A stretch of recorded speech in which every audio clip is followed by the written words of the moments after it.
UAE, Saudi और अब Qatar. Bharat से दोस्ती को खाड़ी के मुस्लिम देशों में क्यों लगी होड़, विशेषज्ञ से समझें। सऊदी अरब, कतर और यूएई खाड़ी के मुस्लिम देश भारत के साथ दोस्ती करने के लिए बेकरार हैं। पीएम मोदी 7वीं बार यूएई की यात्रा पर जा रहे हैं, जहां वह अबू धाबी में हिंदू मंदिर का उद्घाटन करेंगे। इसके बाद पीएम मोदी कतर जाएंगे। कतर ने पूर्व भारतीय नौसैनिकों को छोड़ दिया है।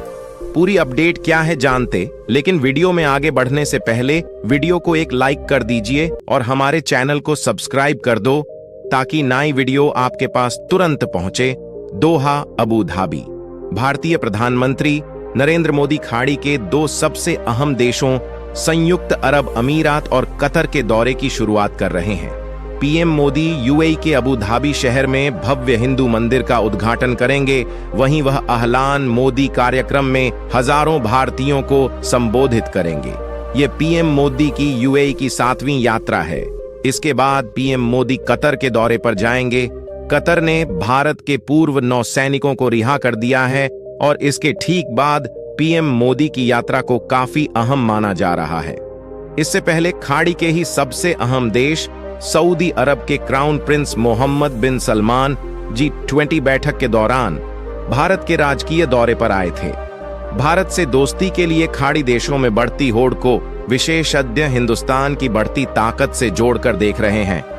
आइए समझते हैं पूरा मामला। पीएम मोदी कतर और यूएई की यात्रा पर जा रहे पश्चिम एशियाई मामलों के विशेषज्ञ कमर आगा ने एनबीटी ऑनलाइन के साथ बातचीत में कहा कि खाड़ी देशों की भारत में बढ़ती दिलचस्पी की एक सबसे बड़ी वजह भारतीय हैं। खाड़ी देशों में 75 लाख के करीब भारतीय काम करते हैं और हर साल यहां से करीब 40 अरब डॉलर विदेशी मुद्रा भारत आती है।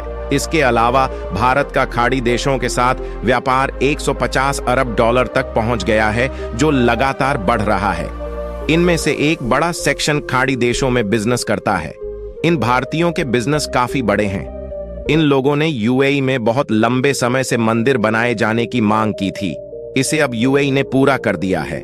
इसके अलावा भारत और खाड़ी देशों के बीच इस्लाम के आने से पहले हजारों साल से ही बहुत अच्छा रिश्ता रहा है।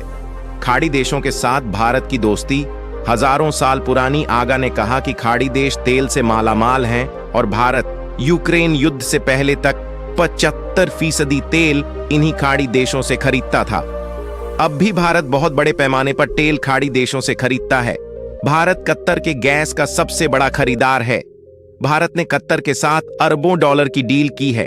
खाड़ी देशों में भारत की बहुत अच्छी छवि रही है। पहले विश्व युद्ध के बाद फलस्तीन के मुद्दे पर अरब देशों के रुख के साथ रहा। गांधी जी और नेहरू जी ने फलस्तीनी लोगों का समर्थन किया। यहूदियों के फलस्तीन में आने का भारत ने विरोध किया। गांधी जी ने कहा कि फलस्तीन अरब लोगों का है। इससे अरब जगत में भारत की बहुत अच्छी छवि बनी। भारत की नीति खाड़ी देशों के प्रति बहुत अच्छी रही। भारत और अरब देशों के बीच कैसा है रिश्ता? भारतीय विशेषज्ञ ने कहा कि भारत ने खाड़ी देशों के आंतरिक मामलों में कभी भी हस्तक्षेप नहीं किया। मुस्लिम देशों के झगड़े में भारत कभी भी शामिल नहीं रहा। भारत अरब देशों के विकास के प्लान का समर्थक रहा है।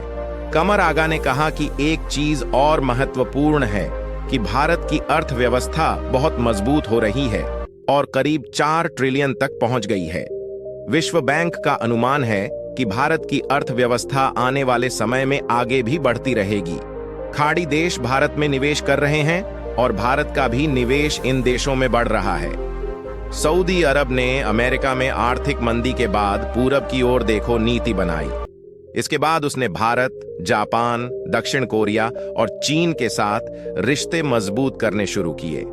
पाकिस्तान से उठा खाड़ी देशों का भरोसा। कमर आगा ने कहा कि भारतीय वर्कर का खाड़ी देशों में जहां सम्मान है, वहीं पाकिस्तान से उनका भरोसा हट गया है। सऊदी अरब ने हूतियों की जंग में जब पाकिस्तान से मदद मांगी तो उसने मदद से इनकार कर दिया। पाकिस्तानी नागरिक सऊदी अरब में अपराध में शामिल हो जाते हैं। भारतीय वर्कर वहां अच्छे से रहता है और काम करता है। भारत की बॉलीवुड फिल्म इंडस्ट्री भी बहुत पॉपुलर है। इससे पहले राज कपूर बहुत पॉपुलर थे।